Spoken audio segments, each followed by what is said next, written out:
You're listening to Robert Martinez, the apartment rock star. Robert is a national award-winning real estate brand influencer and entrepreneur whose company, Rockstar Capital Management, was recognized as the 15th fastest growing company in Houston by the Houston Business Journals. In addition to his 11 100% refinance cash out events, his company has earned 15 city, state, and national apartment association awards. Welcome to another episode of the Apartment Rockstar Podcast. Man, we've got a treat for you guys. You know, we've had a lot of firsts this year at Rockstar Capital, back-to-back Fast 100s, growing companies here in Houston. But I don't think we've had anything greater happen this year than a special visit with my new friend, Tarek El Moussa from Flip or Flop. Man, how are you? I'm good, buddy. I've been having the best time ever here in the big city of Texas, or is it a big state of Texas? What do you call it? Dude, it's both, baby. It's both. Everything's bigger. Everything's bigger here. We went out. We had some food yesterday. Was that not the most amazing? Amazing food. Well, yeah, I think I ordered 2 sides of meat, and I thought it was enough to serve about 18 people. So I think it was a pretty good portion. For sure. So we love our food here. We've had steak at the best place in town. We had some barbecue at one of the best places in town, and we're gonna go have some Mexican food later, man. We're giving you the full treatment when you come over here. Well, that's why I'm here. I'm super happy to be here. Absolutely. So you know what? Some of y'all may not know who he is, but he's kind of somebody. For the one person out there that doesn't know who you are, tell us a little bit about who you are, Tarek. Well, I've been on TV since 2013. I have a TV show called Flip or Flop, and I've done over 100 episodes, 8 seasons. I have a new show I'm working on right now called Flipping 101 with Tarek El Moussa, where I get to mentor and train rookie flippers and teach them how to flip houses. And on top of that, done close to 500 flips. Have been teaching students around the world how to flip houses. I'm currently working on a book. I have my own podcast called Life by Design. Very active on my Instagram at the real Tarek El Moussa. And other than that, just like everybody else, just trying to conquer the world. And you still found some time to come visit us at Rockstar Capital. Thank you so much. I really appreciate that. You were a busy guy. There is always time for important things. Oh, I really appreciate that. Thank you very much. And my team appreciates that. It's been an absolute honor having you and hosting you and your group here the last few days. I want to start out with something that I did not know before I met you, and I just happened to find it right before we met. Is it true that you pitched the TV show and you hadn't really had much experience? That is very true. So, I'm a big believer of just going for it and going all in. And I just bought my first flip in 2010. And seriously, a few days after buying that flip, I came up with the idea to do a house flipping TV show. I had no idea how to flip houses. I knew nothing about TV, but I knew if I can somehow put those two together, I can make a TV show. That's crazy. I mean, the power in yourself to believe that and to just have the audacity to challenge and say, hey, you know what? I got something special. I'm going to pitch something is really, because you know what? There was already a lot of shows already at that time, and there's been a legacy of flip shows. But I would love to see that original audition tape. Yeah, and I actually have it. So before I leave back to California, I have to show you some footage. But, the most important thing that I think people need to understand when it comes to success, it all comes down to mindset. Like, I have this disease where I think I can accomplish anything, right? And I'm pretty sure I got that from my dad growing up, because he always pushed me and motivated me and told me that I could do anything if I was willing to put the work in. So I've never been a dreamer. I've always been told you can dream, but you can accomplish if you do the work. So when I saw the opportunity of TV and real estate, and I was like, someone else has done this, I know I can do it, and I did it. And a lot of people might come up with the plans or ideas that they have, and they want to go do things, and they'll never take action. So for me, the second I came up with the idea, within minutes I was emailing production companies, and people ask me, like, how did you find production companies? No idea. Like, use the internet. I seriously Googled, like, LA production companies. Like, just think creative and just go for it. Man, that's crazy. It's funny you said that, right? The power and belief, the power to just try and put yourself out of your box there and just see what happens. I've been asked recently, because your visit has been promoted a little bit here, and how did you make contact with him? How did you guys connect? And I swear to you, it was literally a DM on Instagram. And I read somewhere, maybe it was Gary Vee, that said, just contact an influencer, see what happens. I did not expect you to reply, and you replied so fast. You were like, hey, what's going on, man? Tell me about what you do. And the next thing you know, we have a common interest in real estate, and shit, I mean, 5 months later, you're here in Houston, Texas, hanging out with us. I'm here in Houston, Texas, and I'm having the best time ever, man. You are, and I think what everybody can see right now is your likability. I think, I want to thank you for showing a lot of your personal life on your Instagram, because I've got to know you a lot better. I get to see you in a normal family environment, hanging out with your kids, playing bumper car radio cars, or at a soccer game, or at a birthday party, or, you're just showing your life, and you're exposing yourself, but I think you're showing how human you are and how genuine, and I believe good things happen to good people. Well, I think it's really important for everybody to understand, like, you don't get to the top alone. And I'm a big believer in paying it forward and sharing knowledge and really just doing the right thing and helping people out. And I've always found that the more I help people and the more people help me, the more relationships I build and the more success I've created. Because you don't get to the top alone. It takes a lot of great people around you. And speaking of great people, like, you have almost 4,000 units under management. Yeah. And I've been in here in Texas. I met your staff. Yeah. I am so impressed by your staff, which tells me you're an amazing leader. So, like, there's so many amazing things you have going, and I'm a huge fan of you and what you're doing. And I see exactly where you're going with your company and your vision. And I love it. I really appreciate that, and I'm glad that you use the word staff, because I don't see my team as my employee. I don't. A lot of people do that, and it's like some sort of weird, I don't know. It's just odd. I don't like that term. I guess I credit my dad. My dad was a great builder of people. He worked for a company called Whataburger for over 40 years, and he did an amazing job developing teams. And I'm so blessed that of all the things that he was able to pass down to me was just that inherent ability, because I do believe it's a team sport. I think real estate is a team sport. Michael, who's on our creative production team, once said, you can go faster alone, but you can go further in a group, in a team, and I really believe that. I know I'm going to be successful. I believe in that. I've been able to accomplish things and do things that I could never have dreamt possible. But I know that I don't want to get at the top of the mountain alone. I don't want to plant that flag and think that, and look around like, where's everybody? Right. I won't do it. If it means I go a little slower, I go a little slower, but everybody will be there, because at the end of the day, I want to talk and share stories. Remember that time Tarek came to come visit us? You gotta have fun. I tell people all the time, man. like, people that are entrepreneurs or they're hustling or they're in business, it's like, you have to have fun while you do it. And for me, to be quite honest with you, the first 10 years of my business career, I did not have fun.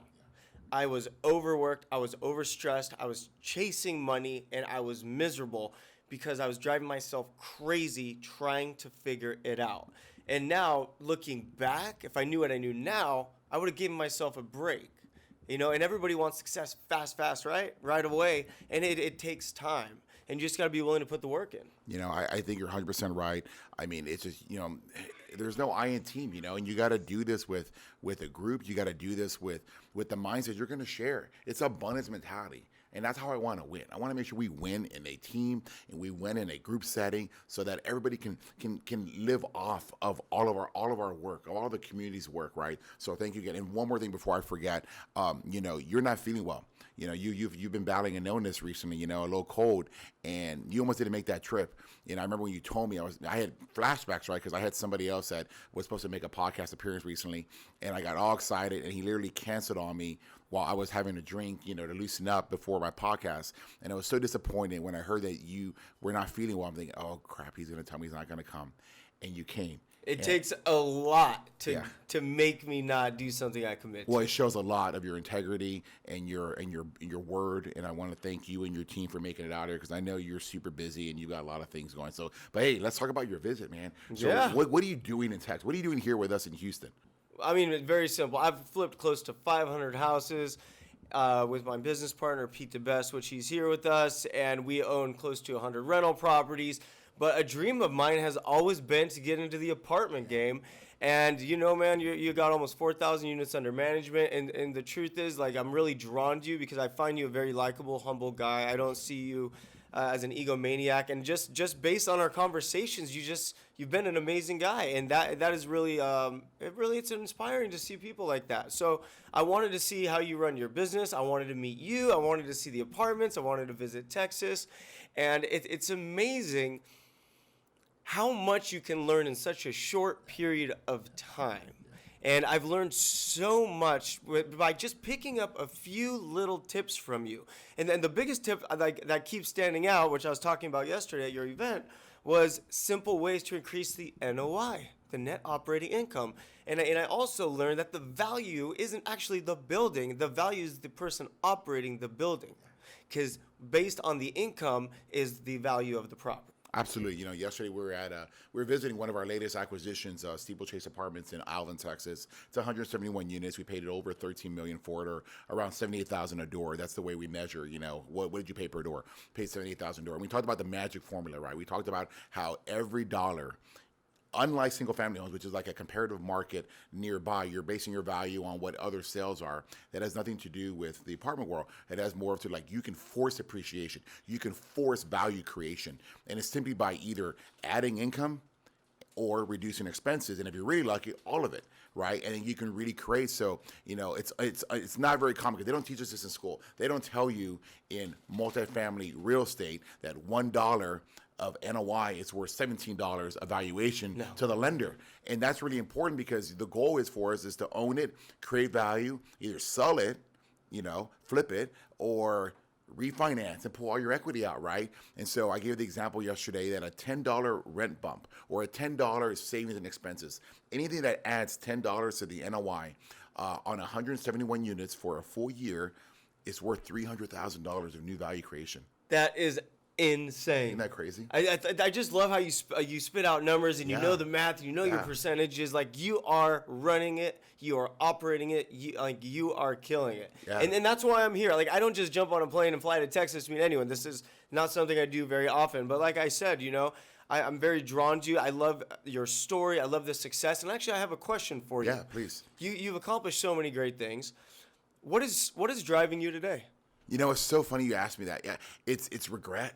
No regret. Like I've hit my goals. I mean, maybe my goals are too low, I guess, but I've exceeded any kind of possible expectation that I had of myself, even of my parents, of what they had of me, which is, your ultimate mentors. It's just, I'm having fun. I'm having a lot of fun, but you know what? I do not want to get to be 80 years old, 90 years old thinking, shit, why didn't I do this? Why didn't I try to do that? Why didn't I expand this? Why didn't I take a risk here?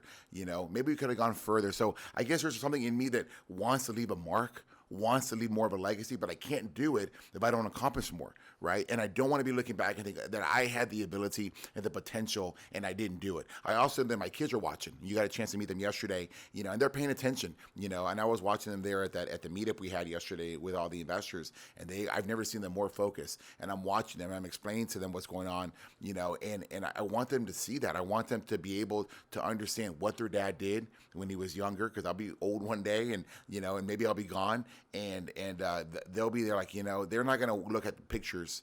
They're going to have video. Yeah. And they're going to hear the passion and the spirit of their dad, and they're going to do. So I think I do all this for them. I used to watch videos of the Kennedys, right? And they had you can see John there underneath the president's desk, or you see him there saluting at his dad's funeral, and I was like, wow, how cool to document history like that. I want to do that. I want to be able to leave something back for my children, so they can see that. So for me, that's why. I love that. So that's the coolest thing about me being on TV. So I'm able to document my life over the last, 8 years. Yeah. And one day, like, I'm going to be an old man, and my kids are going to be grown, and they're going to have kids. They're going to be watching me on TV as a 29-year-old flipping my first house. That's crazy. And and it's all about, it's crazy how times have changed and how everything's documented. Thousands of years from now, whatever this earth is going to be, who knows, they still have footage of all this. This is going to live on forever. That's the amazing thing about today. I feel like there's just so much opportunity today, and there's so much access to knowledge and talent and influential people that there's more opportunity today to do anything than there has ever been before. Not just real estate. It could be anything. With all the social media platforms and the YouTube and the how-to instructional videos, people can educate themselves to get to the top of their game in anything they want to do. I 100% agree. I think it's choice. It's It is. what you want to do, what feels right to you. And if you want your business to grow, or if you want to create a brand, social media is out there for you. You got to figure it out, though. And so you mentioned a moment ago about how you can learn so much in a short time. I mean, that goes both ways, right? Because having you at a different level, further down the map, especially on the social media map, I don't have that experience. And to be able to sit here and just let you talk, everything you say sounds gold, right? Because I'm like, I've not heard it, or I want to learn the map, right? I want to understand it. You made a comment that, wow, I've spent hundreds of thousands of dollars developing this one tip I just shared with you, because I'm sharing that with you. You're 100% right. How to get your, Tracy, who's on our marketing, we've been like, okay, is this the guy that's going to help us get more branding? Is this the guy that's going to help us get more exposure? I mean, I'm doing everything I can to stand above the noise, but you got to spend money, and it's trial and error, and it's very difficult. You have to have a good heart to want to just give that information, and when you've tried so hard to do it. Yeah, it's an education, and I didn't go and graduate college, and college is hundreds of thousands of dollars, but people don't realize my education. You want to know how much my education cost me? Yeah. It cost me millions and millions of dollars. That's how much my education costs. Trial and error. Every single thing I've done has been an investment into myself. And I've always said, before you invest into anything, you have to invest in yourself. You have to become knowledgeable. You have to build a powerful mindset. Because if you have all the tools inside that you need, you can accomplish anything. That's how you got to almost 4,000 units. Yeah. I think you're right. I think the great entrepreneurs, the guys that really achieve, are not afraid to fail. You're right. You got to embrace it and realize, especially in my business experience, I didn't know this as a younger man. I get it now, man. Failing is winning. It is winning. So here's one thing for people tuning in and listening to this podcast. This is what I always like to remind people. You're gonna fail, not once, not twice, not 3 times. You're probably gonna fail dozens and dozens and dozens of times. And that's okay. That just means you're closer to success. Yeah. And I always talk about, it's always harder at the beginning. Yeah. So you have a cycle of success. The front is so loaded. It's so much more difficult at the beginning. And as time goes on, it gets easier and easier. What happens is people, they go through the struggle at the beginning, and it starts getting easier, and then they quit because of all the failure they've experienced. But what they don't realize is that failure has pushed them into their success that's coming. It's just like real estate on a 30-year mortgage on a house. Let's do a real estate analogy, right? The first X amount of years of your mortgage, you got this much of your payment is going to interest, this much is going to principal, right? As time goes on, what happens? Changes. It changes. But the bank gets paid first, right? Exactly. Guess what happens? At the end of the 30 years, the payment is now principal, the interest is low. Yeah. It is the same thing when you're building a business. It's the same thing when you're trying to accomplish something new. Yeah. Works just like a home loan. That's a really good analogy. It's really good how you see that shifting of the balance, right? I think it's 100% right. I think that, as I look back on the things that I failed at, they were the greatest lessons. You understood, because it wasn't just like, oh, that's not how you do it.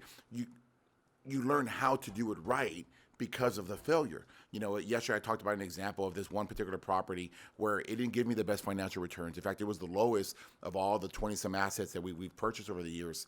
But it was the greatest lesson, because I learned the reputation management for our properties, right? I didn't understand how important reviews were. We didn't have any websites. That was our first property with a website. Yeah. I didn't understand how important it was to manage your website, manage your brand, to target people, to have them hit you there on the websites. If without those lessons, we wouldn't be where we're at today, and we surely wouldn't have you here on this podcast. You've got to go through the failure. You have to go through that failure. That's why I tell people, stop thinking, start doing, and listen, it's going to go sideways. Shit is going to go wrong. But that is part of the education. You need things to go wrong so you can learn what not to do again. Yeah. And once you figure it out, you can do the same thing over and over and over again, expecting the same result. And the only way you become more knowledgeable is by actually doing. It's crazy. That's crazy. I remember my first house. I electrocuted myself.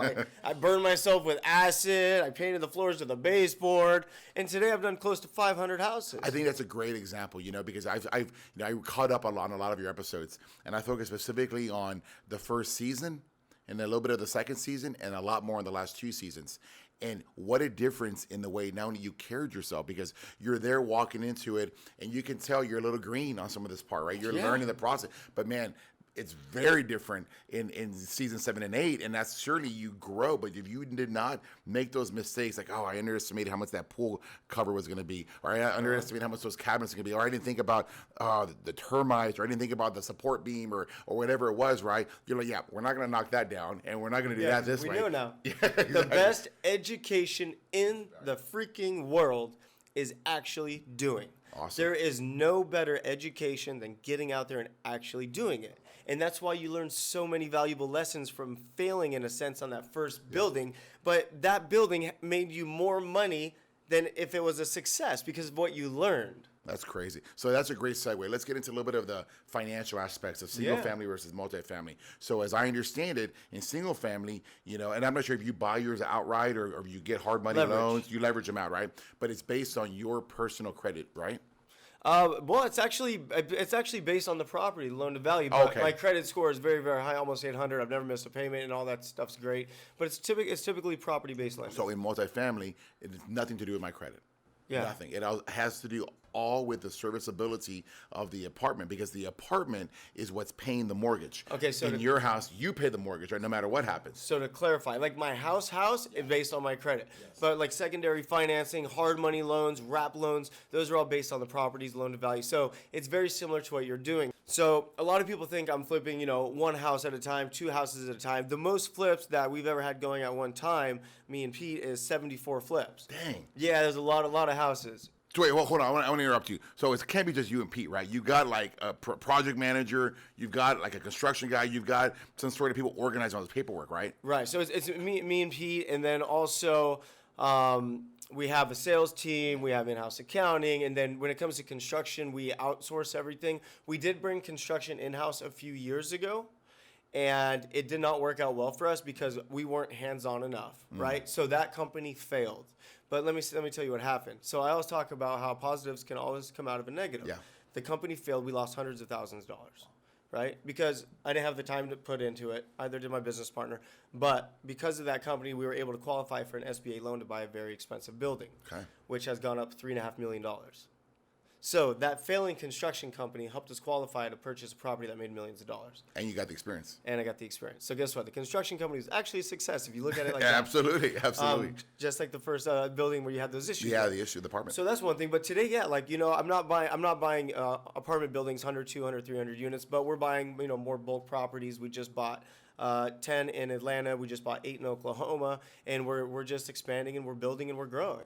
I think another difference is speaking with you and Pete over the last couple of days is that, especially talking to Pete, because we were having a conversation about some cabinets and, do we do this, do we do that? When you buy your single family and you're buying with it, like, I'm going to make this amount of improvements, I'm going to get this expected sell price. I've got to hopefully market it the right way to get it out there, and then you're done with it, right? And I think you said that in some occasions you've actually continued to keep contact with the person that you've sold it to because you wanted to make sure that nothing was wrong and it was fine, right?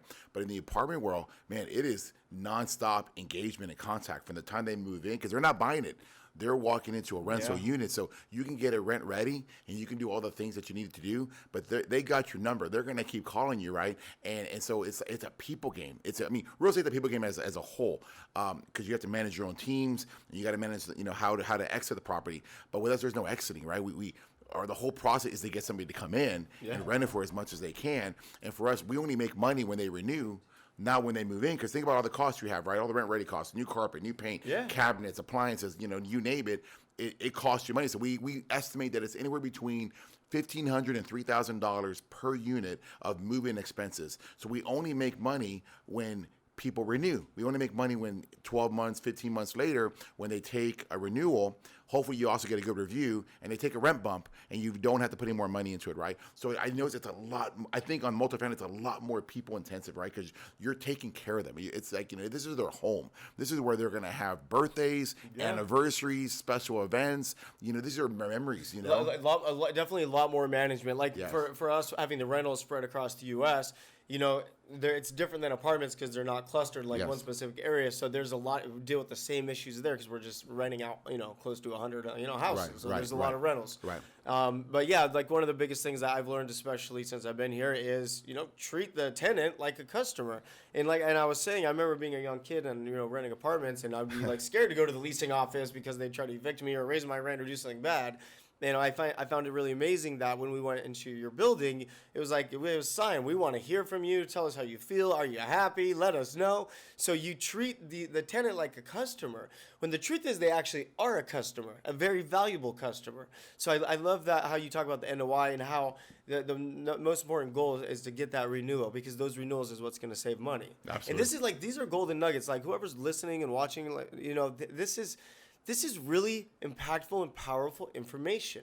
These little things can completely change how you look at real estate investing. Absolutely. I totally agree. To add to that point, I explained to you, you want to make money in multifamily real estate, you got to keep them from moving out, right? So understand, so what are the factors and causes that make them move out? Well, number one is maintenance. That's the number one reason why people move out. And the number one maintenance headache is air conditions, right? You saw yesterday, it was hot. How good did it feel when you walked into the model? Man, I tell you or the what, office, and it was cold. If I lived in Houston, I'd be living in one of your buildings. There you go. The AC, it was so hot yesterday. I was not used to the weather, but you walk in, the AC was cranking. It was cranking. So it makes sense. Yeah. So what we do, right, to make sure that we want to increase that renewal the renewal retention, is that we replace 100% of all the ACs when we take over. They come with new warranties, but most important, they come with consistent quality and service right there. That AC is cranking when you come in. You've been working wherever you work, whether you're a day laborer or you're at a restaurant or wherever. You're tired. You want to come home. You've been in your car in traffic. It's hot. The last thing you want is to walk into your apartment and it's 82 degrees. Exactly. So let me ask you a question. Yeah. How did you learn all this? Did you just read in a book, or were you? No, that was experience, man. Experience. Yeah. Experience and just being a people person, understanding it. That's the thing. People need to understand. The only way to get experience is to get off the couch and actually do it. Absolutely. Absolutely. That's it. Absolutely. And if you walked in an apartment complex, especially the ones that I want to buy, I see old, tired, original AC equipment from the 1970s or even older, and they're sitting there and they're cranking, they're making noises. What kind of impression does that leave when that guy is walking the tour and he's thinking, like, do I want to live here? I mean, it's already old. Look at the ACs. I mean, it's not our brand. That's not who I want to represent. That's not what I want. But when you walk by a renovated property with new paint, new siding, fresh landscaping, mulching, flower beds, and then you see a brand new AC system, and you're like, that's my unit? You get excited. Yeah. I got a brand new AC because everybody has had trauma from being in an apartment where the AC didn't work right. We never forget pain. We never forget pain. It is painful in the middle of the summer in Houston, Texas with no AC. Right. Because it's October and it was painful. Right. Right. So if my team is not already saying, hey, your unit's going to come with a new AC, shame on us, right? Because they should be. You should inform them and educate that potential renter that you have a brand new AC in your unit. I promise you that's going to increase your closing ratios. So tell me a little bit more about single family. I mean, what is it that you love most about it? Man, I mean, for me, I love the flipping aspect. Obviously, I've become pretty good at it, and I make good money doing it. What was your fastest flip? I mean, oh wow, we've done like 3-day flips before. Really? Yeah, we've done really fast ones before. I remember back in the day when we were first flipping, we would do houses on the Inland Empire, which is Riverside County in California, and we would buy them as a short sale. They were, it was 2010, 11, and they were built in 2007. We would go in there and we put $1,000 into them or $1,500 and sell them a week later and make $100,000. Yeah, wow. Those were good days. If I knew what I knew now back then, it's amazing. If I could took all my knowledge I have today, take it back then, I would kill it. But here's the thing. History always repeats itself. So the next cycle, when this thing comes, I am more than ready. I'm going to take every single piece of my knowledge and throw everything I have on this thing, and I'm just going to keep building. It's amazing. But I just love house flipping, man. It's fun to go in there and see something so nasty and disgusting with cockroaches and termite and dry rot and mold and asbestos, and then you just create this beautiful house. And to know that I'm employing so many people and I'm making so many jobs, and so many people are benefiting from my work, and at the end of the day there's a new family or a new person comes in. It's just very rewarding too. Yeah, it's funny you said that. I remember somebody once asked me, what's the scariest apartment you ever walked into? What was the biggest surprise? And I know you've had this, right? I walked into an apartment that had bed bugs, and I didn't know. And I was I freaked myself out that I somehow brought them home. My kids were scratching. So the moment I see my kid with an itch, I'm like, oh man, I did that. And it felt so bad. And it was just a mosquito bite or something. But I did that. So do you have any horror stories like that? I mean, tell me something ridiculous. Christina brought bed bugs home one time years ago. Wow. They were all over bed bugs. We bought houses. I turned a corner and there was a huge 10-foot python snake. I bought houses with chickens inside.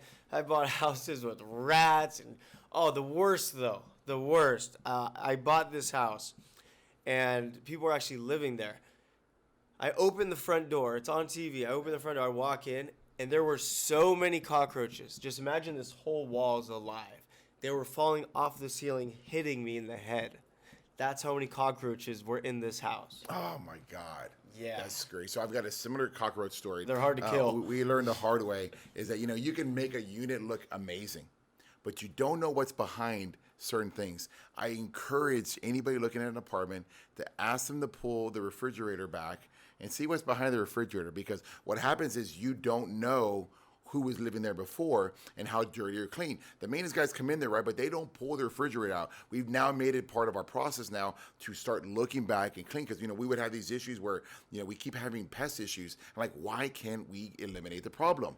And so somebody came up with the idea that, we need to, pull the refrigerator back, and they're all there. And once we clean that up and we service that, we stop having cockroach issues in that building. So it's always a solution. You just got to find the way. Again, that was an education. It's an education. Painful, because it's kind of embarrassing and gross to see that. But that's the great thing about the world today with what we're doing with TV and YouTube and Instagram and Facebook. Like, other people have done it. Like, this is the education. Now, if you ever own apartments, check behind the fridge. Like, if you own apartments and it's really hot, make sure you put new AC in. So, we had to do it the old school way, trial and error.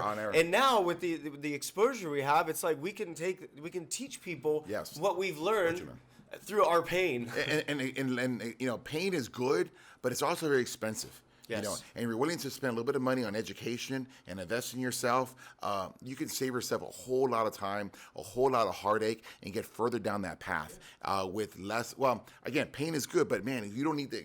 You can avoid it. You should avoid it. Yeah. Right. Pay attention to people who have been where you want to be, and take advantage of those successes. Yeah, I always say that. Figure out who you want to be. Find someone that's already gotten to where you want to go, and you just do exactly what they're doing, and you just grind and you hustle and you give it everything you got all day, every day. Absolutely. Let me ask you a question real quick. So how has your model changed from, when the recession, you're buying stuff really cheap and flipping it for $100,000 and you're just putting a little bit of lipstick on it, versus today when everything's so expensive, it's so hard, you spend tons of money on marketing to try to get how do you manage those properties differently, or how do you look at the opportunity differently then versus before? It's a completely different ball game. It's like, in any business, you have to adjust with the times or you're going to die. That's it.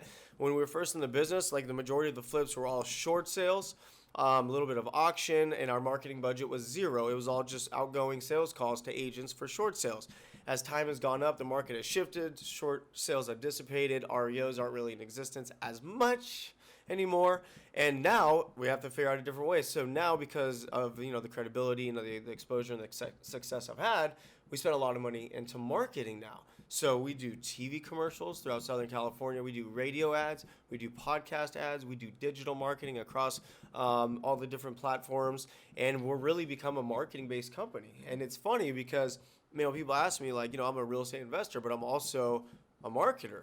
Right? I market my brand. I've built a brand, and that's what's fueling my business. And I'm sure what I'm doing to get business 2 years from today is going to be a lot different than what I'm doing today, because things always change. And it's very important to make sure you're aware of what's coming next. Absolutely. I think you have to evolve. You have to understand where you are in the point of the market and operate like that. Things that it could have worked 2-3 years ago. It may not work anymore. I know from the multifamily world, Houston's has been hot for a while. So you've seen a lot of outside groups, you've seen a lot of internal groups stay here, but they keep buying properties. There's almost very little value add left. So now we're looking at, good news is we're looking at buying easier properties, or properties that have already had the initial heavy lifting, but now you got to refine it. Yeah. Now you got to bring different things that separate yourself. We've really been pushing smart home technology. We've been pressing, where you can, Alexa, pay my rent. We've been making sure that we have these extras in there that other companies don't have, to try to bring a differentiation. Most properties today don't have the ability to unlock your door from your phone. Yeah, people don't realize it. I mean, the key to success is standing out. You have to stand out. You have to separate yourself from the competition. Doesn't matter what it is that you're doing. Right. And in any venture that I go into, I ask myself, how can I separate myself from the competition? And being here touring the buildings, I saw how you've done it. You did really nice barbecue areas. You did dog parks. You did volleyball courts. You had a virtual headset so people can tour the units. The other apartments don't offer that. So tenants, just because they're renters, doesn't mean they don't want to have pride of ownership. Absolutely. They want to be proud. They want to Yeah. show off. Their friends come over. Hey, you guys want to come barbecue and play volleyball in my new apartment? Versus the guy across the street. Hey, guys, you just make sure you walk around the empty lot over there, and I'm right around the corner, right? So what I saw is that you maximize every square inch of your property. Yeah, for me, it's called green space. I don't want to see green Yeah. space. Green space is an opportunity to create a community engagement, Yep. community involvement. Because that's what it is. You want to live in a community, right? You know, how many people live in a single-family home and they're at the end of the cul-de-sac and there's a big barbecue every Sunday, right? That's what you want, right? Well, we want to do the same thing in the apartments. We want to create that community and have planned events or allow you to have your own event there with the amenities. But if the amenities aren't there, then what do you do? You know, so for us, the renovation is the silver bullet, right? It's the one thing that separates us from the guy before. It's your one chance. So add those amenities, add the different things, update the laundry rooms, do the things that the guy wasn't even for, and stand out above the noise. Exactly, because they will only move if they have to.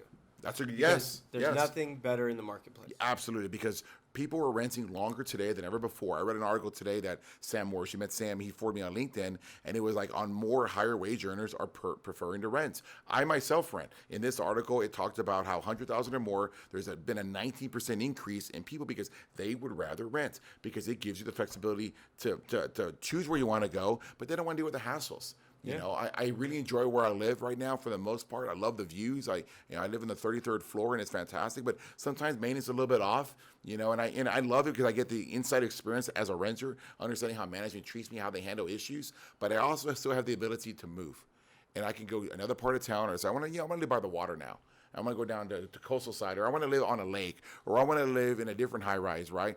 But if service is there, and service always comes first before sales. Yeah. If service is there, you know what?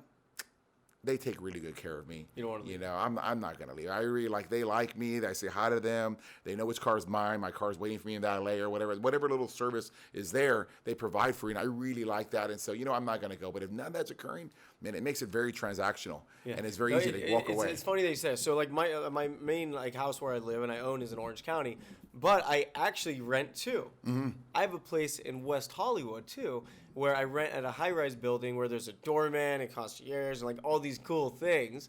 So the reason they can charge what they charge is because of the service. That's what people pay for, the service. Absolutely. It's amazing. Man, it has been an absolute pleasure and honor to have you on the show. It is remarkable for us to have you visit Team Rockstar, have you come to Houston, Texas, and we had barbecue yesterday down in Alvin, which is a small little town outside of Houston, and it is amazing how people kept turning over and whispering in their partner's ear and just watching you, and then when you left to go make a call, they asked us, you know, is he coming back? No, I think he's done. I think we're right. I think he's done. So thank you very much for spending some time with us. You're so influential. I want to ask one last question. You know, as you're evolving, and you're watching, you're paying attention to people, but you're educating yourself, right? How do you do it? Are you a book guy? Are you an audio guy, a big podcast guy? And who do you like to follow? Who is it that influences you or inspires you? Man, that's a great or maybe question. over the last 10 years. You know, because you're getting on the stage with a lot of people now. I mean, you're dealing with a lot of named people up there. You know what really influences and inspires me? It is the people around me in general. Like when I go speak and I speak to 2,000 or 3,000 people, that's what drives me. That's what motivates me. Surrounding myself by like-minded, energetic people.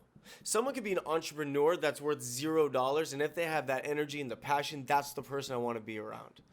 Those are the people I love. That's a great way to end it. I really appreciate it because I really believe your net worth is your network. Yeah. You've helped me increase my net worth dramatically. I've learned so much for you the last few days. I'm so proud to show you what Team Rockstar has been able to achieve since 2011 when we started. But it's an absolute honor for you to be here again. So thanks so much again. Yeah, buddy. Thanks so much. Hey, hope you enjoyed this one. This was a great episode with Tarek El Moussa. To have him visit Team Rockstar. Thank you so much. I hope you enjoyed this episode of the Apartment Rockstar. I'm not sure who we have up next week, but it's going to be hard to top this one. Hey, thanks again. It's been an absolute honor. See you guys next time.